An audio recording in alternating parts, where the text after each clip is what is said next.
আসসালামু আলাইকুম বন্ধুরা, সবাই কেমন আছো? Welcome to my blog. তো আজকে একটা নতুন ব্লগ নিয়ে এসেছি। তো আমি এক রিলেটিভের বাসায় বেড়াতে গিয়েছিলাম। উনি নতুন একটা বাড়ি বানিয়েছে। তো গ্রাম্য পরিবেশের ভিতরে বাড়িটা অনেক সুন্দরই ছিল। বাড়িটা তার মায়ের নামে রেখেছে। বাড়িটার নাম তার মায়ের নামে রেখেছে। মাকে কত ভালোবাসলে এই জিনিসটা করে। যাই হোক, সবাই সবার মাকে ভালোবাসে।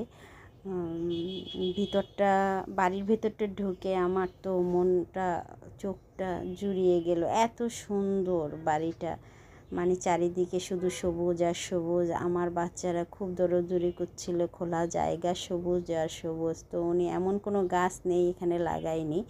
বাড়িটা পুরো কমপ্লিট হয় নাই, তো কাজ এখনও চলে, কিন্তু চারিদিকের ভিউ দেখে তো আমার অনেক ভালো লাগলো। তো অনেকবার সে বলেছে এই বাসায় আসতে। তো একদিন আমরা হুট করে চলে আসলাম। এই সেই ভদ্রলোক, উনি আমার হাজব্যান্ডের ছোটোবেলার বন্ধু আর আমার আত্মীয়র ভিতরেই।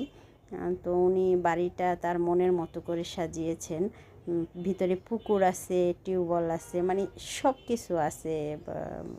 গ্রামে যা যা থাকে সব কিছু উপভোগ করা যায়। উঠান আছে, উঠানের উপরে একটা রান্নাঘর আছে, ওখানেও ওনার ওয়াইফ রান্না করে। তো পরিবেশটা দারুণ ছিল, তাই সবার সাথে শেয়ার করলাম। ভালো লাগলে আমাকে জানাবেন। তো এই যে বাচ্চারা খেলাধুলো করে উঠানে, উঠানটা কমপ্লিট হয় নাই।